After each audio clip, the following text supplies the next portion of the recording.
The laugh came first, sharp, careless, and loud enough to cut through the clatter of plates and low hum of dinner chatter. It echoed from a corner table, then another joined, then another, until the sound wrapped itself around the small family diner like smoke. Mark felt it before he understood it. That laugh. The kind that lands on your back when you're already bent over. He was holding a tray in one hand and his phone in the other, his eyes flicking to the cracked screen where a daycare notification glowed. Late pickup fee starts in 10 minutes. Again. Dad. Lily's voice drifted from the booth near the window, small and worried.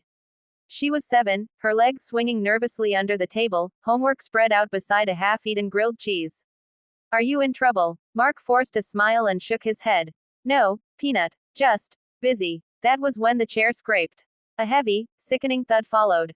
The laughter stopped, just for a heartbeat, then came back louder, uglier. A woman had fallen. She was large, very large, her body twisted awkwardly on the diner floor between two tables. Her purse had spilled open, papers sliding across the tiles. Her face burned red with pain and humiliation as she tried to push herself up, arms shaking, breath coming fast and shallow. Someone snorted. Careful, she might crack the floor. Another voice muttered, that's why you don't let yourself get like that. Mark's chest tightened. He didn't think. He dropped the tray. Plates shattered. Coffee splashed up his arm, scalding, but he barely felt it as he rushed forward and knelt beside her. Ma'am, he said gently, his voice low, steady. Don't move yet. Take a breath. I've got you. She looked at him with wide, terrified eyes. Not from the pain alone, but from being seen like this.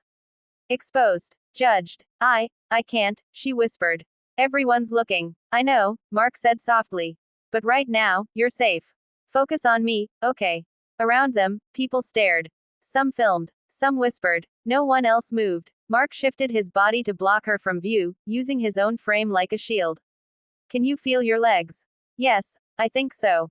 It just hurts. Okay, we'll do this slow. No rush. A man nearby scoffed. Good luck lifting that. Mark ignored him. He always ignored people like that. You learned to, when life had taught you how cheap laughter could be. On 3, he said. We'll get you onto the chair. Ready? She nodded, tears slipping down her cheeks. They struggled. Her weight made it difficult, but Mark adjusted, using leverage instead of force, bracing his knees, careful not to hurt her more. His arms burned. His back screamed. Someone laughed again. Then, finally, she was sitting. Breathing. Alive. The woman covered her face, shoulders shaking. Thank you, she whispered. I'm so sorry. I ruined your night. Mark shook his head. You didn't ruin anything. The manager stormed over, furious. Mark, what are you doing? Tables are waiting. Clean that mess up. She fell, Mark said calmly. She needs a moment. The manager's eyes flicked to the broken plates. That comes out of your check. Mark swallowed. He couldn't afford that. Rent was already late. The electricity notice sat unopened in his glove box. But he nodded. Okay. The woman looked up sharply. No, she said. Her voice had changed, firmer now. Controlled. That's not okay. The manager rolled his eyes. Ma'am, with all due respect. Enough, she snapped. The diner went quiet. She stood carefully, steadying herself on the table. She was still trembling, but there was something else now, authority. The kind that didn't need to shout. You should be thanking this man, she said, pointing at Mark. Instead of punishing him for being decent. The manager scoffed. Lady, this isn't your concern. She reached into her purse and pulled out a sleek black card, placing it on the table. My name is Eleanor Brooks, she said. And I own Brooks Dynamics. A murmur rippled through the room. Mark frowned. He'd heard that name before.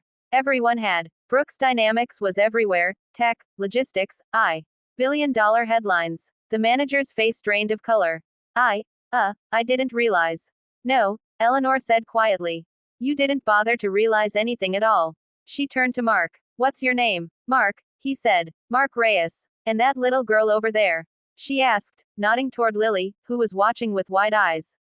My daughter. Lily. Eleanor smiled faintly. You raised her alone. Mark hesitated, then nodded. Since she was 3. My father raised me alone too, Eleanor said. It's not an easy road. She reached into her purse again and pulled out a card, this one white, embossed. I'd like to talk to you, she said. Tomorrow. If you're willing. Mark stared at it. He didn't know what to say. He didn't trust moments like this. Life had taught him that kindness rarely came without a catch. I'm just a waiter, he said. Eleanor met his eyes. No, you're a man who stepped forward when everyone else laughed. The next day, Mark almost didn't go. He showed up in his only clean button down, hands sweating, heart pounding as he entered the glass tower that housed Brooks Dynamics. Everything gleamed: polished floors, quiet efficiency, power. Eleanor was waiting. Over coffee, she told him her story. How she'd grown up poor. How her weight had been mocked her entire life. How she'd built her company with relentless discipline, yet no amount of success had ever made the laughter stop. I've fallen before, she said softly. In boardrooms. In interviews. Yesterday just reminded me. Mark listened. He didn't interrupt. He never did. I watched you, she continued. You didn't see a burden. You didn't see a joke. You saw a person. He shrugged. It was the right thing. Eleanor smiled sadly. The right thing is rare. She leaned forward. I need someone like you. Not as a waiter. As a people operations lead. Someone who understands dignity. Mark laughed in disbelief. I don't have a degree. I don't care, Eleanor said.